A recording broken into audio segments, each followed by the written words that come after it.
Hey, good afternoon, everybody. This is Coach Bill with Fat Loss Made Easy. Hope you guys are having a great Monday so far. Yep, it is hot out there today.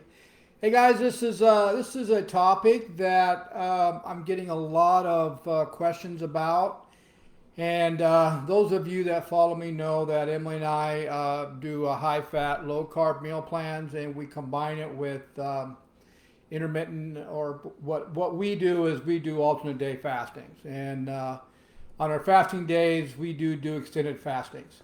And so the topic that has been coming up is people are asking questions on when they're doing a longer fast. What we mean by that, guys, is an extended fast is going to be either 20 hours, 23 hours, 36 hours, or 42-hour fast.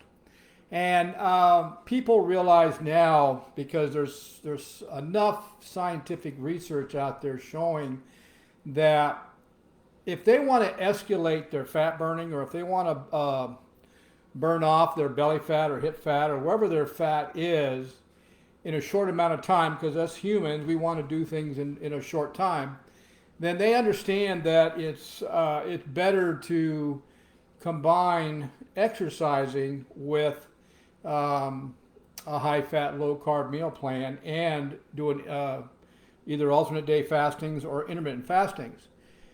And science is showing this to be true. Now, the thing is, though, is that we all know that, and those that don't follow me, you guys know that uh, hormones play a big part in our life. I mean, hormones, we operate off hormones. You guys know that. And you guys also know that it is very important to know about certain hormones that are either causing you to gain weight, or the ones that actually activate, that you can activate to help you lose weight. And you understand the education and understand which hormones and how to do that. We've talked about that before. So there's no difference in talking about when is the best time to exercise when you're doing an extended fast. Now, over the years, Emily and I have discovered that, and not just us, but other exercise gurus out there, and specialists like a lot like us, we've discovered that by doing interval strength training, resistance strength training, and combining it with the low fat or high fat, low carb meal plans and intermittent fasting, that's the most effective way to burn off your fat in a short amount of time. We understand that, and we've seen the research on that. But what some of us do not realize, and that's including me, because I've only been doing this for a few years now, so I'm still learning a lot about this. And most of you may not know this, but there is a proper time to do interval resistance strength training when you're doing a longer fast. And when you understand the hormone that's involved here, then it makes a lot of sense. And so we can easily change that. So the actual question was, Bill, when is it the best time to get the most out of fat burning when it comes to exercising at a proper time during a longer fast? And the bottom line, guys, is first of all, you need to know what cortisol is. Now, a lot of us don't realize that there's two types of cortisol. You guys need cortisol to survive on this planet. So you do have two types of cortisol. We talked about this before. And the cortisol that we're going to be talking about today basically is not a bad cortisol, but it can turn into being bad by doing improper exercising at the improper time. And let me explain that here. When you're fasting, when you're doing an intermittent fast, or let's just say a longer fast, say you're doing a 20-hour fast or a 23-hour fast or a 36-hour fast, I think our max, we go up to 48 hours. You're putting your body under stress. And those of you that have a little bit of understanding on hormones, then you know that cortisol is a very effective stress hormone that actually will most likely help save your life during a stressful situation. Because what it does, it acts like it's a hormone that is secreted to tell you to either fight or flight or run like heck if you're in trouble. And so you need that hormone. Okay, so when you're fasting, guys, you are putting your body under stress. That's normal. And you're also increasing the hormone cortisol at the same time. And so, besides your fasting, let's say we're doing a 23-hour fast. And somebody said, if you work out in the afternoon, then you're going to be burning more of your own body fat because you're working out later in your fast. And that's true in a sense. Only if you're going to break your fast an hour after you've trained.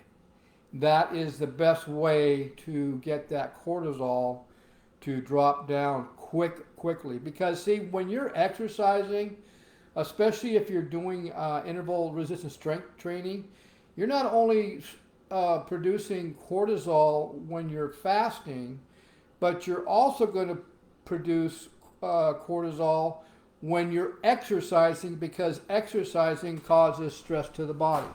So you see where I'm getting at here? So you're already stressing out with the fasting you're doing. And then on top of that, you're going to stress your body out by exercising. So you're double stressing your body out. So you're going to be elevating your cortisol levels to a height that will actually affect your glucose, which will then affect your fat burning environment. And so the question is, when should we work out? Well, the answer is when you're doing a longer fast, the best time to work out is early in the morning.